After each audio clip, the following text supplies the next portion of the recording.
We start tonight with a deadly mass shooting shutting down part of 6th Street in Austin. This is video from this morning. 3 people, including the shooter, are dead and 14 others are hurt. And tonight we're learning the suspect actually had ties here to San Antonio.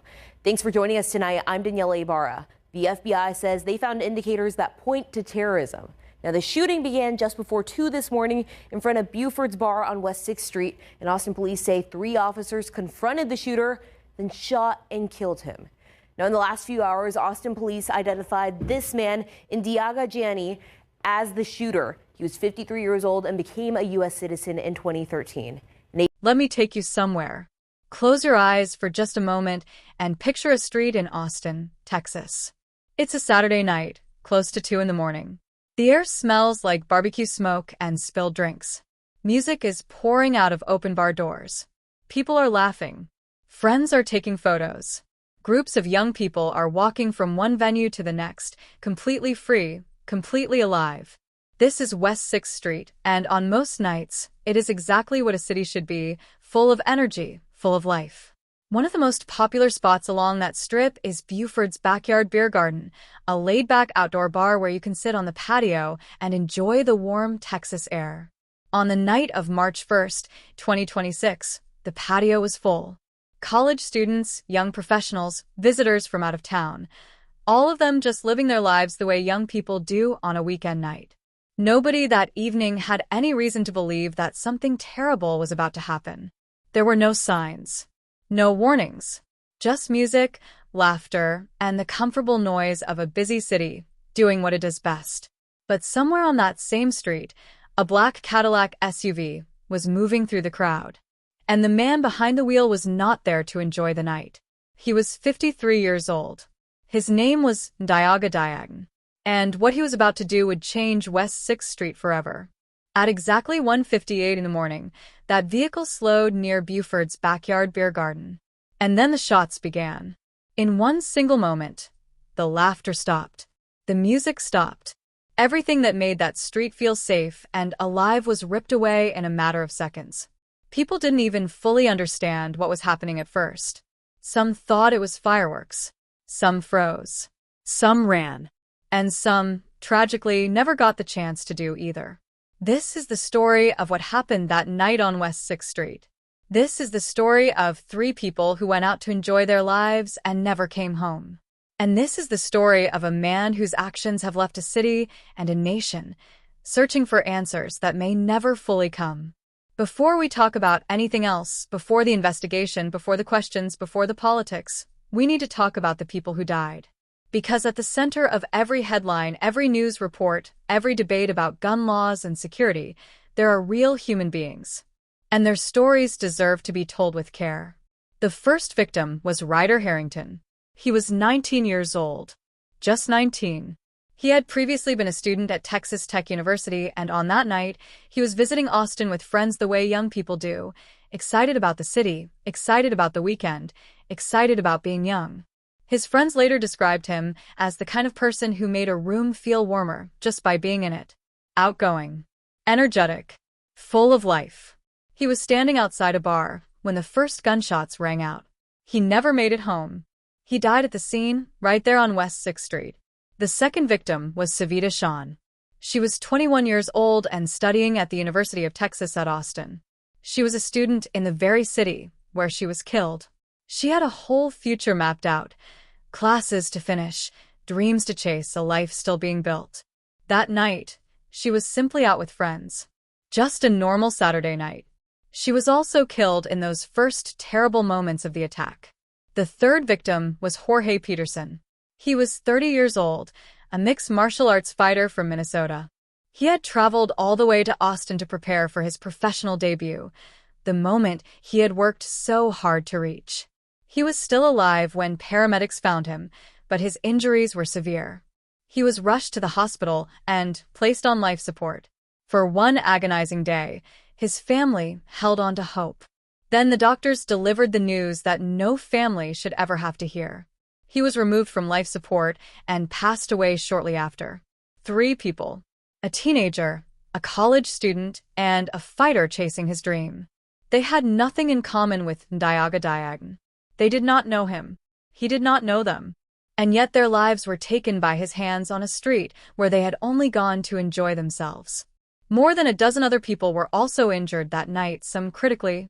Families across Texas, Minnesota, and beyond woke up on March 2nd, 2026, to the worst phone calls of their lives.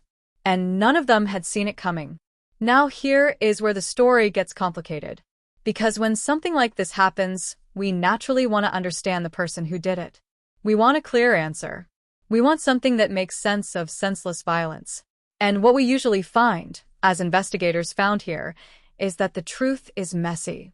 Diaga Diagne was 53 years old when he carried out the attack on West 6th Street. He was originally from Senegal, a country on the western coast of Africa. He came to the United States on March 13, 2000 on a tourist visa. Over the years, his life in America grew roots. He obtained a green card in 2006. He became a United States citizen in 2013. He had lived in the Bronx in New York, in San Antonio, and eventually in Austin before settling in Pflugerville, a quiet suburb just outside the city. On the surface, his story looks like that of many immigrants who came to this country and built a life.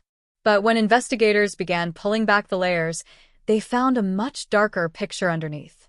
Court documents revealed that a Texas family court judge had previously determined that Diagne showed a pattern of family violence. Think about that for a moment. A judge had already recognized that this man had a history of domestic violence. But because the ruling happened in civil court and not criminal court, the law did not stop him from owning guns. That legal gap, that crack in the system, would cost 3 people their lives. When investigators searched his vehicle and his home after the shooting, they found additional things that concerned them deeply. He was wearing a sweatshirt that said, "Property of Allah," and a shirt with imagery connected to the Iranian flag. A Quran was found in his car. At his home, there were images linked to Iranian political figures. These discoveries led federal agents to ask whether the attack was motivated by religion, politics, or ideology. The FBI and the Joint Terrorism Task Force both opened investigations. But even with all of that, investigators were careful. They said publicly that they had not yet found proof that Diagne was working with any organized group. They couldn't confirm a clear motive. And that uncertainty, that open wound without a clear answer, is one of the most painful parts of this whole story. Let's go back to that street. It's 1:58 in the morning. The crowd is thick. The bars are still open. And Diaga Diagne is driving his black Cadillac SUV slowly through the heart of Austin's nightlife district. He drove past Buford's backyard beer garden. And then, without warning, he opened fire from inside the vehicle using a semi-automatic pistol. He was shooting directly at people standing outside the bar. People who were just talking, just drinking, just being alive. The first reaction from the crowd was confusion. People looked around, unsure of what they were hearing. Was it a car backfiring? Was it fireworks? It took only a few seconds for the truth to set in, and when it did, pure panic took over. People screamed. People ran. Some dropped to the ground. Others pushed their way into nearby bars and restaurants, desperate to get indoors, desperate to get away from whatever was happening outside. But it wasn't over. Diagne kept driving, then stopped near a parking lot not far from the bar. He stepped out of the SUV, and from the back of the vehicle, he retrieved a second weapon, a rifle that investigators later described as an AR-15 style firearm. He was now on foot, moving through a crowd of terrified people, firing as he went. There is video footage from that night. Security cameras and cell phones captured what happened. People sprinting down the sidewalk. Crowds scattering in every direction. The chaos of a place that had been full of joy just minutes before now unraveling in real time. Austin Police Department officers were already in the area. They often position themselves along West 6th Street on busy weekend nights because of the size of the crowds. Within 57 seconds of the first 911 call, officers were on the scene. 57 seconds. That is how fast they responded. Witnesses pointed them toward the gunman, who was now moving in the direction of West Avenue and 6th Street. The officers confronted Diagne. He turned and fired at them. They fired back. At approximately 2:03 in the morning, just 5 minutes after the first shot was fired, Diaga Diagne was shot multiple times and collapsed onto the sidewalk. He died there. 5 minutes. That is all it took. 5 minutes to kill 3 people, wound over a dozen more, and turn a lively, ordinary Saturday night into one of the darkest moments in Austin's recent history. In the days after the shooting, Austin tried to breathe again. Vigils were held across the city. Students gathered at the University of Texas to remember Savita Shawn, laying flowers and candles outside buildings where she used to walk. Friends of Ryder Harrington held their own gathering, sharing memories of a young man who had barely even started his life. In Minnesota, the MMA community mourned Jorge Peterson, a fighter whose professional debut never came. Austin's leaders called for unity, for healing, for support for the victims and their families. And those words were important. They mattered. But they also couldn't fill the space left behind by the questions that remained unanswered. What exactly motivated Ndyaga Diagne? Was it ideological? Was it personal? Was it the result of mental illness that went untreated for too long? Investigators continued working, examining his emails, his social media, his phone records, his travel history, his finances. The FBI and the Joint Terrorism Task Force remained involved. But as the first week turned into the second, no single clear motive had been confirmed. And then there was the question that nobody wanted to sit with, but nobody could avoid. Could this have been stopped? A Texas family court had already flagged him as someone with a pattern of family violence. That finding existed in the public record. But because it was civil and not criminal, it did not trigger a firearms restriction under Texas law. He was legally allowed to own the weapons he used. He legally purchased them. And when he chose to use them, there was nothing in the law that had stood in his way. That is a fact that lawmakers, legal experts, and family members of the victims will be wrestling with for a very long time. What does a civil domestic violence finding mean if it doesn't prevent someone from picking up a gun? What is the purpose of a court ruling if it carries no teeth when it comes to the most dangerous situations? These are not easy questions. There are no easy answers. And this story does not end with a neat conclusion because real life rarely does. What we are left with is this: a street in Austin that still plays music on weekend nights, a community that still gathers along its sidewalks, and 3 empty chairs at 3 different dinner tables across this country.